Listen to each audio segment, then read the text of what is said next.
Hi, everyone. It's Jenny. I'm so glad you're here. We're going to be talking a lot today about teaching yoga with confidence. So I have a presentation for us. I'm going to go ahead and start sharing. Let's see. And my dog will be in and out today. I'm sure she has a lot of things that she also wants to contribute. We'll see what happens. She's standing right here next to me. So welcome, everyone. We're going to really talk about being a confident yoga teacher now and finally, and cure that imposter syndrome for good. So in today's masterclass, I'm going to show you how to increase your confidence in your yoga teaching. So make sure you do have a journal, take a lot of notes today, and feel free to reach out if you have any questions. This stuff is powerful, and these are the steps that I took to making sure that I could actually feel confident in my yoga teaching skills, as well as developing a yoga business. I have money in the bank, and I also have increased joyfulness in my life. So it'll be a super, super awesome time today. Again, my dog, of course, decides that she wants to be with us. So excuse the sweet puppy. This is, I call her Lola, the yoga dog. So if you've ever seen any videos with her in it, she's often somehow making her way into front and center. All right, I'm going to give us a little bit about me, just a little background and history about me. Again, my name is Jenny. My business name is Jenny Soul Yoga. I developed that name for a number of different reasons, mostly because I needed to be able to feel like I could find a shining light. And the word soul is a derivative of sun. It's actually the Spanish word for sun, sunshine. And so I absolutely love the sunshine. It's a part of my energy, and it's a part of what I seek out on the daily. And so, Jenny Soul for me really kind of culminated this sense of openness, this sense of brightness, this sense of sharing, because the sun shines equally on everyone. And I love that the yoga itself is to balance and to find equanimity. And if the sun shines equally on all, there has to be equanimity in there. And therefore, Jenny Soul became a part of my name. I am a mom to a teenager, and my daughter's middle name is Sun, S-U-N. So for me, this kind of concept of sunshine and shining equally all over the world just really resonates with me. And one thing that you can imagine, being a mom to a teenager is certainly challenging sometimes. And so I really find myself needing to shine a little bit more brightly in the area of being a mom, so that way I can be the best mom that I can possibly be through the lens of yoga. I have a partner who's amazing. We've been together now for a number of years, and he's also a yogi. We practice together all the time, and you've probably have seen a lot of his pictures in social media.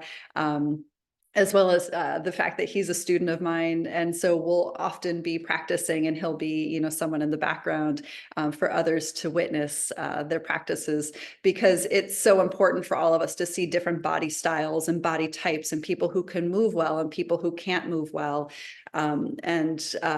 We all have different strengths and different weaknesses. And of course, the yoga enables us to kind of see it all. And how can we come to the table with a state of curiosity rather than a state of judgment and criticism? I am middle-aged, so to kind of, launch off of everything that I've already talked about, I've been practicing yoga for the last 25 years. I've been a student of yoga for 25 years, but I've been teaching since 2012 and full-time yoga teaching since 2016. I used to work for so many different yoga studios prior to COVID. I was floating from studio to studio to studio. And at that point, I had absolutely maxed out my capacity of income. And I thought that I was doing really well, actually, prior to COVID. But when COVID hit, everything just shifted. Everything had to change. And I was not willing to give up what I had been, working so hard for so many years. Yoga has given me so much joy. It has given me such a refill. I literally came to yoga when I was broken, much younger in my life. Like I said, I've been practicing for 25 years, and it has been my lifeline. And what I found, through the years of practicing yoga this was something that I absolutely wanted to share with others. And like I said, this kind of concept of sunshine, sharing outward equally so that everyone has access to this sort of thing. I started teaching and realized pretty soon that I could be pulled out of my little shy cocoon that I had built around myself from so many years of childhood and feeling rather broken and self-conscious and self-critical and self-judgmental and just filled with all these, terrible, thought loops and cycles. And being able to come out of that to me was a healing. And I attribute so much of that to what I've learned through the yogic philosophy and how I've been teaching over the years and what I actually learned through teaching about myself. So that way I could start to become not only a teacher that most people in my region sought out, but also a mentor for new yoga teachers. And what's cool is I've been mentoring new yoga teachers now for the last number of years, since well before COVID. And I've successfully brought new yoga teachers just fresh out of their yoga teacher trainings into a state of confidence. So they feel like they can finally teach the way I've been able to teach. So I want to talk a little bit about different yoga styles today. I personally began practicing yoga. It was a very general yoga class on a gym class schedule. At that point in time I was 21 when I found yoga or started practicing yoga at 21. At that point in time, I was a weightlifter, I was a runner, and I kept on getting hurt. And I kept seeing signs for yoga classes, come take a yoga class. And something really spoke to me about that. And I can go into a very long-winded history about additional background on my end as to why yoga really spoke to me. But the long and the short of it is we all know as a physical companion to other things, yoga asana, or the actual physical practice of yoga, is a beautiful way to just make sure that your body stays uninjured, that you remain mobile, that you remain stable, that you build strength in ways that you can't actually build in the gym, as well as increase flexibility. So that way you can, again, just feel a little bit more like your quality of life has improved significantly. And just reading all these very, basic anatomical benefits of the yoga practice, I was sold. So I walked into a yoga class when I was 21 years old at 9 a.m. in the morning on a Monday. And there were all of these people in their 60s and 70s. And I just looked around. I was the youngest one in the class. And I just looked around and quickly realized that this was not going to be exactly what I had bargained for. However, at the end of class, when we were in Shavasana, that nice, easy, restful shape, I unfortunately was pretty bored because I had been so used to weightlifting and so used to running and, exerting physical activity. But this was a forced pause. And there was something about it that kept me coming back. And so I kept coming back and I kept coming back and I kept exploring different teachers and different styles. And I finally landed on the Ashtanga practice. And we'll talk a little bit about that today. Because it's such a beautiful, beautiful practice. But the long and the short of that is here we are, fast forward 25 years later, and I now practice and teach both traditional Ashtanga as well as power vinyasa, yin yoga, restorative yoga, HIIT yoga, high intensity interval training yoga, and a couple of other styles because I've been able to really build off of one tradition. I am a registered 500 in an E and an experienced 500-hour yoga teacher, not only online, but as well as in person. I have, thousands upon thousands of hours teaching, like I said, and I've studied under world-renowned teachers. My more recent teachers have been Keno McGregor and Tim Feldman of the Miami Life Center. And I did do an advanced teacher training with them during COVID, and it was absolutely phenomenal.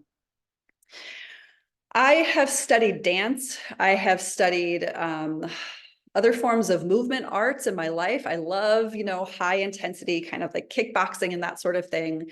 But you don't have to love all that stuff to be a fabulous yoga teacher. at all. In fact, one of the big things that I say about becoming a really strong yoga teacher is learning how to interact with the world around you. And not only that, but how to interact with yourselves. And the yamas and the niyamas, as we all, have probably understood through our yoga teacher training, are the first two limbs of the 8-limbed system. The yamas are the first one. This is how we interact with our world. The niyamas are how we interact with ourselves. Really give us a good glimpse as to how to facilitate and build relationships. And this will be, a little bit of what we'll talk about today, but we'll certainly extrapolate upon that in future workshops and training, should you decide to work with me further. Let's see. I'm going to keep going with some of my notes here, because I want to just make sure that we understand, what does it mean to feel like a confident yoga teacher? It might be useful for you, if you're watching this recording, just to pause it for a moment, take a moment to journal and reflect exactly your experience. What does it mean to feel like a confident yoga teacher? And I can tell you, for me, it is all about how I present myself in class. Like I said, I used to be so incredibly shy. I used to hide under tables. I used to never want to be in the spotlight. And I'm still kind of that way. It's just the yoga has a way of moving through me, rather than, kind of hitting my brain and then me having to process and me having to, figure out how to articulate things on the way out. The yoga itself, if it speaks to you, will come through you. And that's where the confidence piece comes in. And I actually think that they interweave pretty beautifully.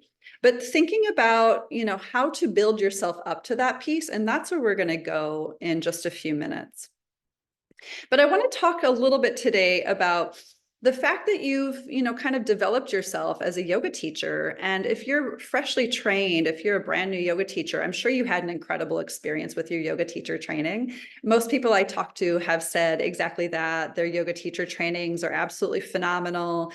They love what they do. They love what they've done. They love their community that they've built. But when push comes to shove, a lot of people have very little background, very little information, very little practice in actually teaching. And this is a strong part to what being a yoga teacher is actually about. And so without having the background, without having the actual training on how to teach what you've just learned, it's kind of like we just toss our hands in the air and go, okay, now what do we do? My intention is to help you build confidence. My every intention is to kind of dispel the belief that you can't become a teacher because you don't have enough information, you don't have enough practice. My goal is to help you understand how to become the best teacher you can possibly be today. And unfortunately, the yoga teacher training set out by the Yoga Alliance, and we all know the Yoga Alliance. If you're not super familiar with them, they are kind of the oversight organization that looks at different yoga schools across the country, in America specifically, and they register us, our yoga school, under their standards. So basically, they're trying to give standards to what every yoga teacher is being taught nowadays. And many years ago, it never even used to be a thing. A yoga school could just open at random and you could teach whatever you wanted to under the sun. And primarily it's because we all have different perceptions and different interpretations. And some of us come from different lineages. And it's really difficult to, set standards for these things. But it became increasingly clear over the years that this was necessary. But one of the downfalls here is the Yoga Alliance only requires 5 hours for people to teach. During the training, during the whole 200 hours of training, you're only required to teach 5 hours. And that might be equivalent to teaching 5 classes. That might be equivalent to teaching 3 classes, depending upon how long your class is. That might be equivalent to teaching just a couple of private sessions, because we might sit down with people for a little bit longer. It's such a loose interpretation of how many hours to teach that it does not set anyone up for success, unfortunately. And I think one of the big things about this is, If you went through a registered yoga school that was registered through the Yoga Alliance and you only accomplished 5 hours of teaching, at this point, you might be scratching your head and saying, well, yeah, I guess that doesn't make a lot of sense, right? I want to give you a little bit of like an apples to oranges comparison. I did my master's degree in education, and it was childhood education specifically. I don't teach children at this point, I teach adults, but I also teach college students. I'm utilizing my degree in so many different ways, but in order for me to gain my master's degree, I had to be in the classroom 8 hours a day, Monday through Friday, for an entire school year. I think I might have missed 2 or 3 weeks because we were away at various conferences and things like that. But otherwise, I was in the classroom observing and teaching and practicing and developing content and curricula. I was working with students one-on-one. I had the ability to develop my skills over the course of an entire year. And if you think about 40 hours a week in a classroom, Monday through Friday, how many hours does that, equate to at the end of the year? And you can imagine, in comparison, 5 hours in the yoga teacher training, the 200-hour requirement, is the most basic, almost laughable. And sorry, not sorry, but it's laughable. And it does not set anyone up for success. At the end of my full year of teaching my master's degree, and then finally earning that credential, I still didn't feel like I was, good enough to teach. However, I utilized what I learned in my master's degree, how to teach. And that is now how I approach the practice, the study, the teachings of yoga. And this is what I bring to the table. I'm not clear that there are very, very many people who have gone to the level that I've actually gone in order to make sure that I can teach well, in order to make sure that my students, my teacher mentees, teach well. And I'm here to show you all of those things today. Okay. One additional thing that I do want to say about yoga studios, and forgive me for harping on yoga studios, but the yoga studios who are pumping out yoga teachers right now, and you're probably one of them. Again, forgive me for saying this, but the yoga studios have a conflict of interest in teaching you exactly what to do and how to do it. As you can imagine, they probably already have too many yoga teachers, right? They're training how many at a time? 10, 15, 20, 30 yoga teachers at a time every single year. And unfortunately, this is just a part of their business model. They are doing these trainings. Certainly, they're getting information out there. They're helping people understand more about yoga and yogic philosophy and having these beautiful conversations and opportunities to deepen their own practices. But this is just a part of their business model. It's actually not to develop you as a teacher. And so it's a conflict of interest because if they developed every one of their people who they put through their trainings as good teachers, now they'd be putting themselves out of business because you're all going to go and open your own yoga studios. And B, they can't possibly employ any of you. They might employ 1 or 2 people from your training, but they're certainly not going to employ every single person. So if you think about that concept, you immediately now already have everything, like the cards are stacked against you. So not only do you not know how to teach, but they're not going to hire you anyway. Their intention is not to hire you. Their intention is to make money off of you. And for me, that's incredibly frustrating because that is how my yoga teacher training felt as well. It was a way to keep the yoga studio afloat. This was my initial training many, many years ago, back in 2011. But in order to kind of keep the studio afloat, they just kept on pumping out new teachers. And I'll give you, a really interesting thing about that particular training was we actually had to teach 100 hours of yoga in order for us to actually earn our certificate. So we had to do the 200 hours as per the Yoga Alliance. And the additional requirement was 100 more hours of teaching in order to teach. If we wanted to teach at that studio, if we wanted to get our certification, we had to document and hand in at the end of all of that our 100 hours of teaching. And you can imagine how daunting that actually ends up being for a lot of people who work full-time, people who have families. because the requirements were very loose. We didn't have a set structure as to how we were actually going to make that happen. It was very, very challenging. And I am personally the only person out of our entire group of, we had 11 people in our group. I'm the only person at this point teaching. Nobody else in my group didn't even earn their certificate. So you can imagine if you put all this money into something and you don't earn your certificate, how are you supposed to feel confident to teach? So you can see that there's this mad spiral because this is very, very challenging for so many different people. And if you go into your yoga teacher training thinking that you are going to simply deepen your own practice and you're really excited about that, but you're also excited about getting this extra credential because perhaps you'll teach one day, that's one thing. But so many people I know go into the trainings with the expectation that they're going to come out and they're going to know all the things they need to know.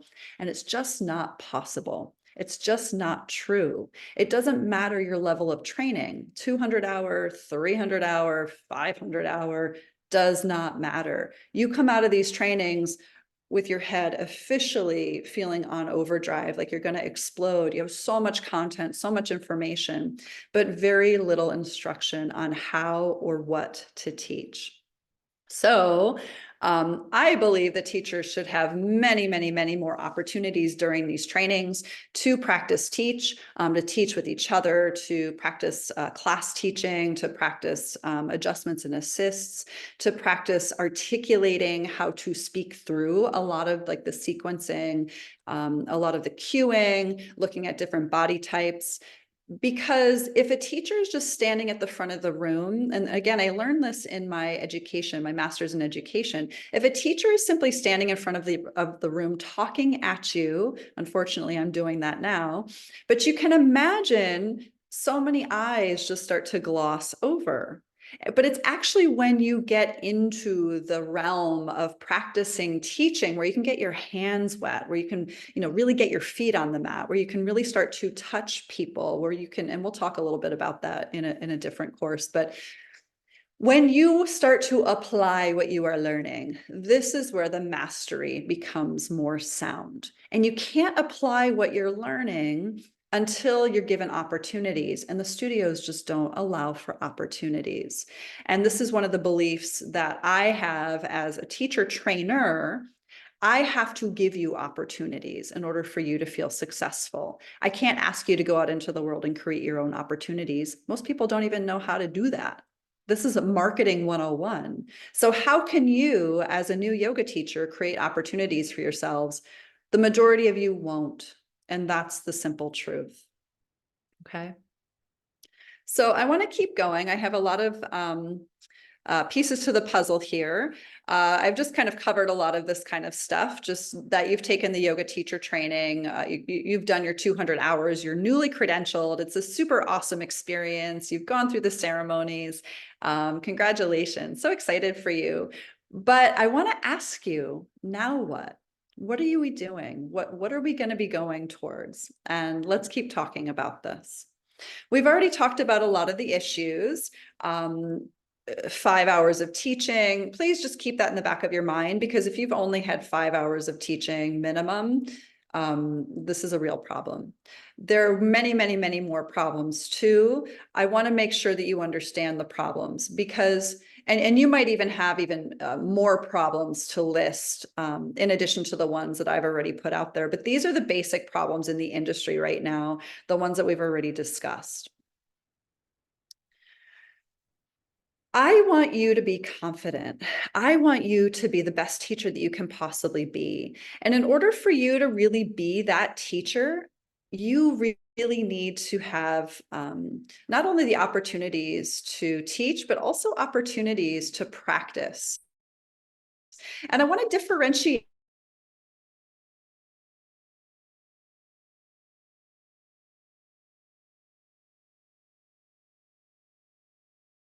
going to people who want to be confident teachers. Okay. I'm going to give a couple of rules today, just so that way you understand. Rules are not, take them with, take them with a little bit of a grain of salt, because only because everyone's going to have kind of a different take on this. But for me, and for my students and for my yoga teacher mentees, this is what has worked. And this has worked so many different times, time and time and time again. And it has worked so well that I want to give you kind of a path forward so that way you don't struggle as hard as I struggled. You don't struggle as hard as my yoga mentees have struggled until they found working with me. I want to make sure that I'm building you a path. So again, take the rules, just stuff them in your back pocket, write them down, do what you want with them. But at the end of the day, these are the things that are going to get you from point A to point B. Okay. So rule number one, and I call these the teach with confidence rules. Rule number one, choose a tradition that suits you. Okay.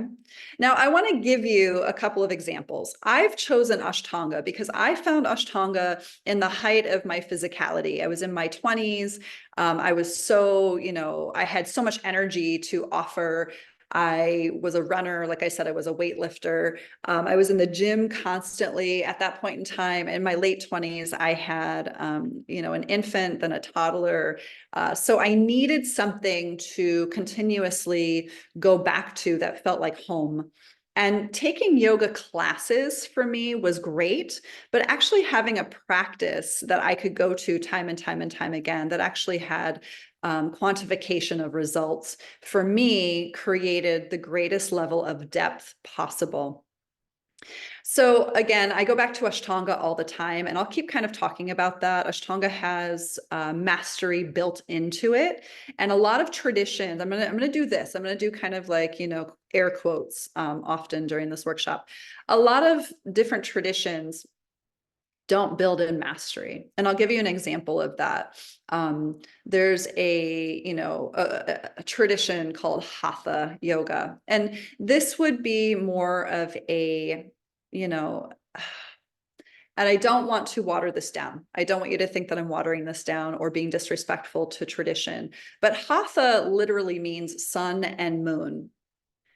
And in the premise of sun and moon, you're going to be doing some fiery postures. You're going to be doing some lunar postures, right? You're going to be doing some things that speed up and warm you. You're going to be doing some things that cool you down and level you out and relax you. Okay. Ashtanga does that too. But in the Hatha practice, there's no set sequence. And I want to emphasize the set sequence. Please write this down. If you have a tradition that does not have a set sequence, you will not be able to build mastery. Okay, this is case in point. And again, this is a rule to put in your back pocket. If you don't have a tradition that offers you mastery, you will not become a master. Okay, it will not happen. Certainly is not going to happen in a year. It's not going to happen in 2. It's probably not going to happen in 5. And the majority of people who do not have an exact tradition that they can follow and they can build mastery off of and deepen their level of understanding end up falling off. They're not yoga teachers. They did their yoga teacher training. It was such a great experience, but they never learned what to do in order to feel masterful in their craft. And this is a real problem. So your rule number one, choose a tradition so that you can build mastery off of sequencing. You can build your own mastery in your own body by practicing. If you're practicing the same sequence all the time, you will build mastery off of that sequence. If you practice your same sequence all the time, you will understand how to modify the sequence, not only for your own body, for your own injuries, but also for other people, other bodies, other body types, other examples, other ways to do it. If you have one sequence that you practice all the time because you have a tradition that you're following, and the tradition says you do this before that for a reason, you will then be able to say, okay, now I can teach something like this to children. Now I can teach chair yoga with power that actually brings people from A to B. Now I can actually teach people with injuries because I understand how to modify. You're not going to learn that from like a loosey-goosey, let's play with sequencing and what's your, overarching vinyasa pinnacle pose. Because unless you're actually doing that same sequence over and over, you're never going to learn. And again, sorry, but not sorry. This is case in point, and I am trying to decrease your struggle. So stick with this, okay? Okay. Rule number 2. Developing a consistent home practice. So again, I want to differentiate the difference between home practice and going to classes. When I was doing my 200-hour teacher training, my teacher was always like, just come take classes, come take classes, come take classes, go to other people's classes, go to other people's classes, go to other people's classes, hear what they're saying, do what they're doing, blah, blah, blah, blah, blah, regurgitate, regurgitate, regurgitate, right? Okay, that's great. That's awesome. But guess where I was going? I was going to vinyasa classes. And vinyasa classes, if you've ever been to any of them, they're all different. Every teacher does everything differently. Every teacher describes everything differently. Every teacher has some sort of conflict with the past teacher that I just took a class with. I left those classes and I left my training more confused than ever. My initial training, like I said, or maybe I didn't even say this, but my initial training was in Ashtanga inspired training where we were learning a modified primary series, but it was a set sequence. So what I would do is I would take that set sequence that we were learning, this modified primary series, and I would understand, and because I was learning and building on mastery, I would take those classes just so I could try to iterate that information in my brain, but then I would take it into the vinyasa classes. And before long, I started to see all sorts of problems with the vinyasa classes. I started to see that teachers were starting us out in random postures that, according to Ashtanga, the Ashtanga system, are big no-nos. One example is, why would you start an entire class of people in their 20s to 60s in hero pose? Why would you start people in hero pose? And if you're not familiar with hero pose, it's a posture where your knees point forward and your feet are pointing back and you're sitting upright. You've got thighs on internal rotation. Now listen, I have no, problems with hero pose, right? But you don't start people in hero pose. And to me, this was a big problem because not only did I have like pain in my knees prior to that class, but in hero pose, I quickly realized, and I'm looking around the room at all the people squirming, trying to get the F out of it, honestly, why are we starting in a posture without warming up? Why are we starting in a posture that a lot of people can't do? Why are we starting in a posture that's just, basically inaccessible for the entirety of class? The only person who could do it was the teacher because she had warmed up prior. So you need, as your number 2 rule, to develop your home practice. So that way you can start to understand what the ins and outs are to all of these pieces to the puzzle. Your home practice is something that you master. It is something that you understand. It is something that you are reiterating time and time and time again for yourself. Again, this is your building of mastery. If you're going to other people's classes, you're just dropping in on some random stuff. It's just very random. It's not going to help you. It might make you feel good in the moment. That's awesome. It's like a Band-Aid. It's great. I love Band-Aid classes. They're great. But your home practice is going to help you facilitate mastery. Okay. If you have a mentor who can support you in this process, the mentor can give you feedback on what you're learning. If you just simply pop in on a yoga class and expect to become a teacher popping in on yoga classes, it'll never happen. I've only seen a couple of people be able to pull that off, and these people were honestly dancers, or they already had like a Pilates certification under their belts, or they already had group fitness instruction underneath their belts, and they were able to understand how to piece things together. If you're coming at this cold, it will not work for you, okay? If you stick to one sequence in your home practice and you maintain it consistently, the whole world opens up. Now, listen, a lot of people tell me they don't have time for that. Okay, then what are you going to be doing as a yoga teacher? This is my question to you. And the way that I help my yoga trainees is I give you opportunities to teach, and I give you a consistent practice. So that way you can maintain this level of understanding, and you can keep diving back into it time and time and time again. Okay. So take that as confidence rule number 2, and let's keep moving. Confidence rule number 3. Please practice teaching with real feedback. You might have feedback from other teachers, which is a big part of working with me because I like to pair people together. I like to also give tons upon tons of feedback based on what you're doing. If you don't have the feedback from other teachers or your mentor, and you're just kind of hoping that you'll get some feedback from your students, that's great. But I'm going to tell you right now, your students know way less than you do. And that's actually a good thing. But at the same time, your responsibility is to keep them safe. Okay. Safety is primary, first and foremost. And so if you don't have true real life feedback and examples of how you can keep people safe in the process, this is going to be a big detriment to your understanding. And unfortunately, people who don't have the feedback that they need fall into this wicked imposter syndrome. Now, listen, you probably already have the imposter syndrome because you come out of your yoga teacher training with very, very little actual knowledge on how to teach or what to teach. You probably don't have a set sequence that you've been practicing consistently with fluidity in order to gain mastery. And you probably never received real feedback. You know, most of my yoga trainings that I have done in the past require the real life, real time feedback from people who I'm teaching to my teachers. They want to make sure that I am actually doing not only justice to the traditions, because I personally feel like, and my teachers feel like that's really important. We're torch holders here. As torch holders, it's important that we really understand the traditions that we're coming from, not the watered down examples and you know, the embellished things like, and again, sorry, not sorry, but the embellished things like the Baptiste yoga or the hot yoga, or again, the power vinyasa yoga.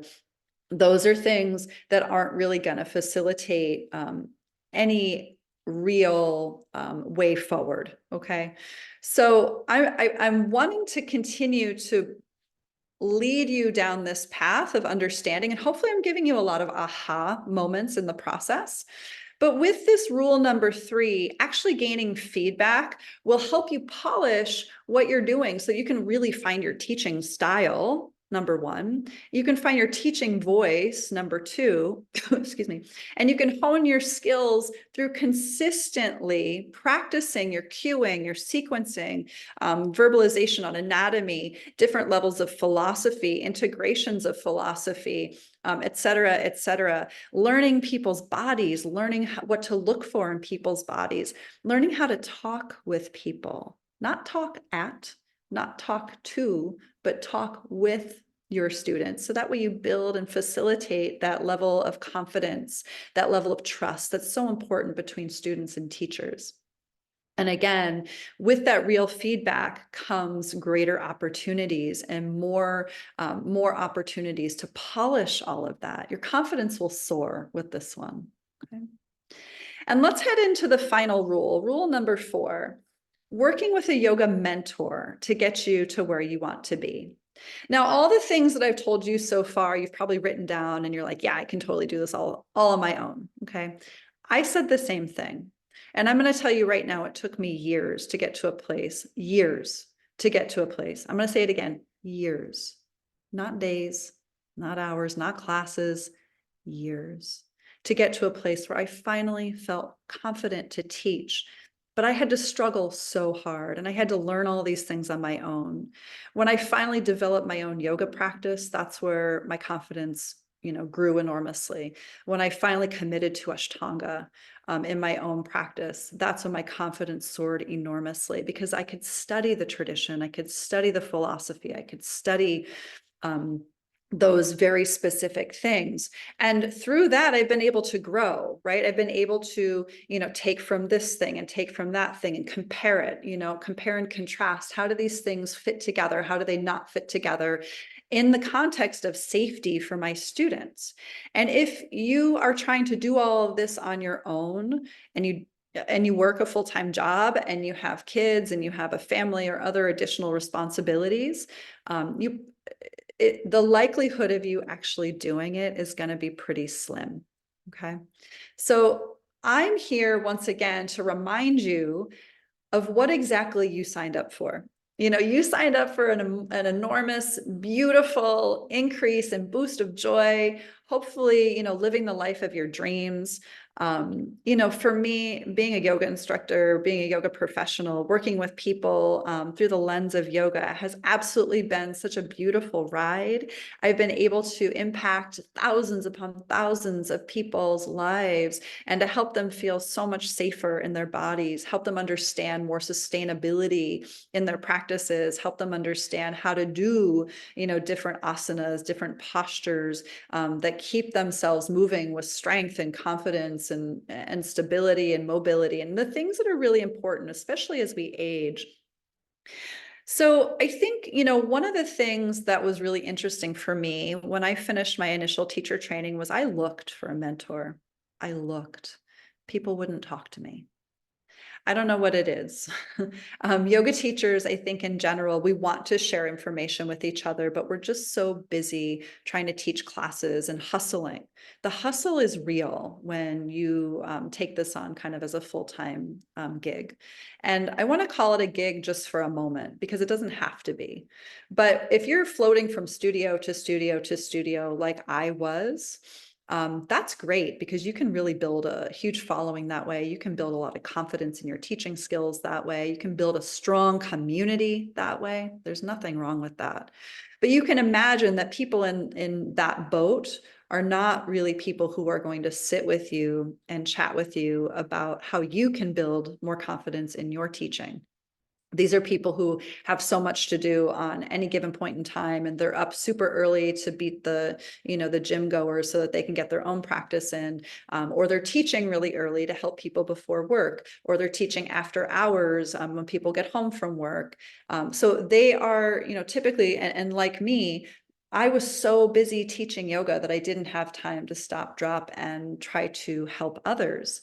So the mentor is someone who actually does this for a living. The mentor is someone who has the skills and someone who has gone through, a master's degree in education.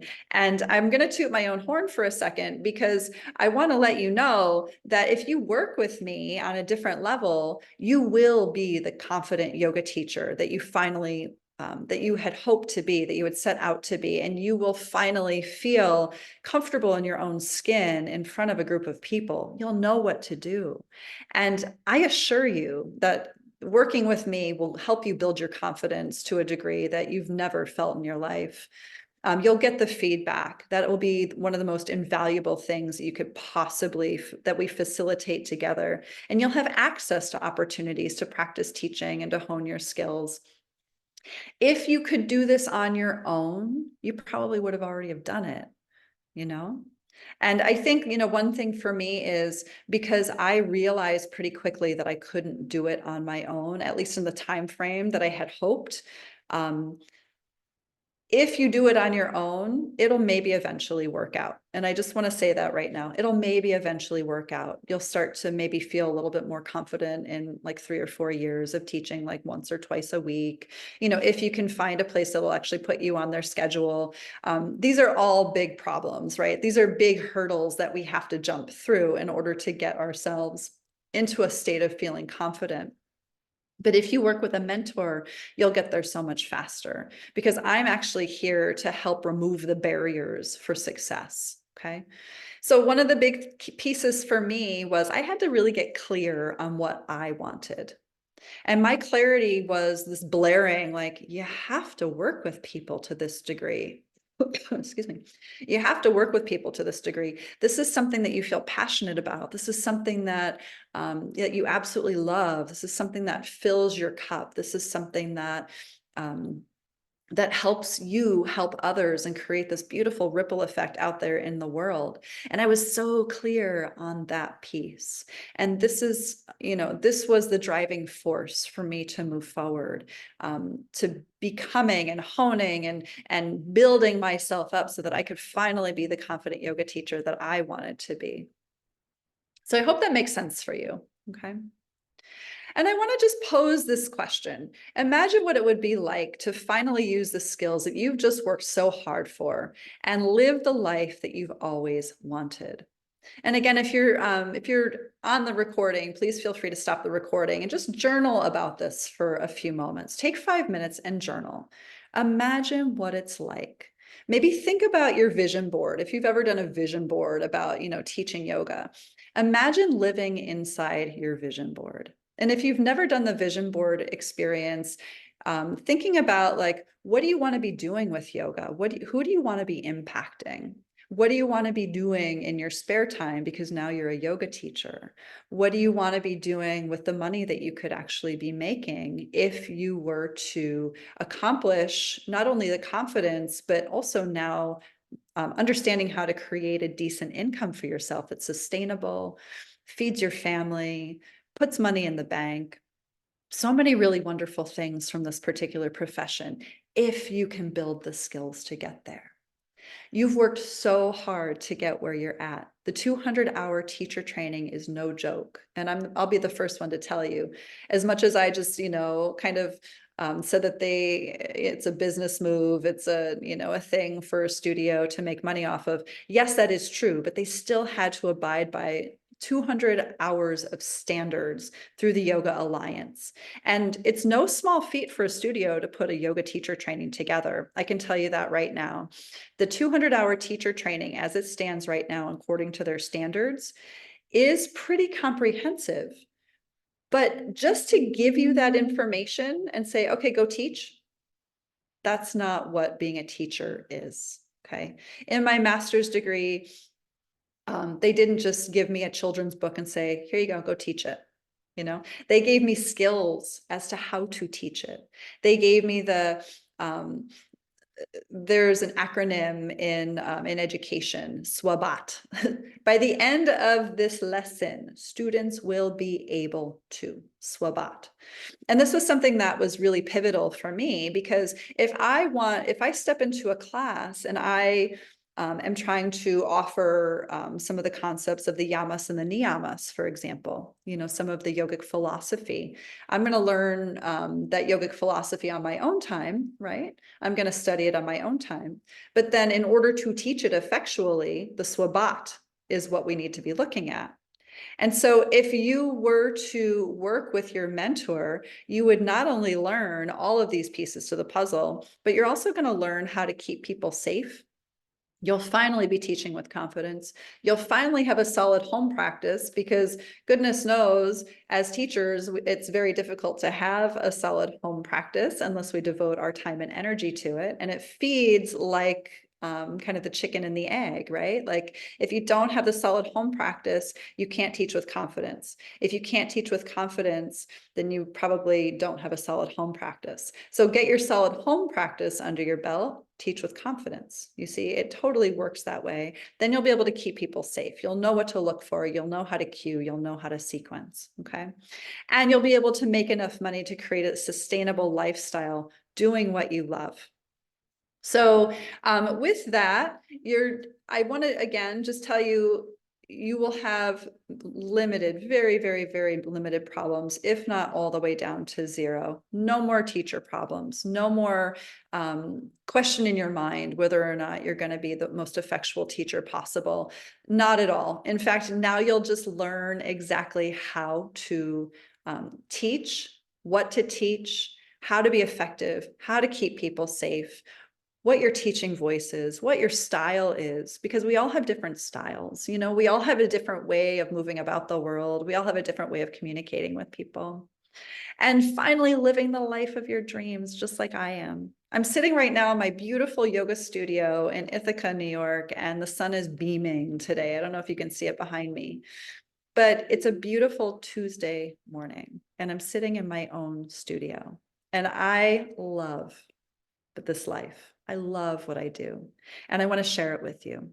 So join me, okay? There's a number of ways to work with me. And if I haven't convinced you by now, I would love for you to train with me. I would love for you to work with me.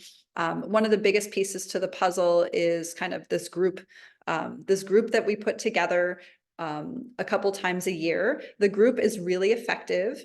In order for you to move from point A to point B as a confident yoga teacher and finally live the life of your dreams, come into the group. I invite you in. It's a really beautiful way to cultivate, again, the sense of community, but also gain skills that your yoga teacher training did not give you. Again, I'm not just going to hand you a bunch of papers or, send you a whole bunch of e-documents and say, okay, open this up, study it, and then teach it. Like, that's just not the way it needs to be. Instead, I'm really going to be working with you. And if you wanted to work with me one-on-one, maybe you have some very specific skills that you're trying to hone, maybe that the group doesn't exactly answer. Please reach out, because the one-on-one is a beautiful way for us to work together, and I can even get you there faster. Okay. So with that, let's learn how to teach and grow into a prosperous and yoga teacher. Let's create that clarity and create that focus, be abundant, be prosperous, finally get that thing. Be in the life of your dreams. Just be in it. Imagine yourself in your dream and you're there. This is not rocket science. This is something that can actually be very well done, very easy to do. So we can work in one-on-one private sessions. I'll teach you how to do that effectively through private session work. I teach you how to teach workshops and master classes based on what your experience level is, based on what the things that you're interested in learning and teaching about. I'll teach you how to run yoga retreats. These are the things that our group will learn together. I can teach you how to open your own studio, just like I opened mine. Mine is a boutique studio out of our home. And there's reasons why I love a small boutique studio that I'll share with you. And I can also teach you how to start your yoga business online, because this world is huge. There are so many people who want what you have to offer, and you're the only one who can say it and do it in the way that you say it and do it. And you have an enormous and beautiful gift to offer this world. So I'm here to help you, okay? But I ask you, what is your dream? So work with me. Let's work together, and I'll help you live the life of your dreams, okay? I'll get you there. So with that, everyone, I'm going to stop share. So thank you so much for being here today. I hope you got a lot out of this workshop, out of this training. I'm super, super happy to have you here, and I hope to see you soon. Thank you so much.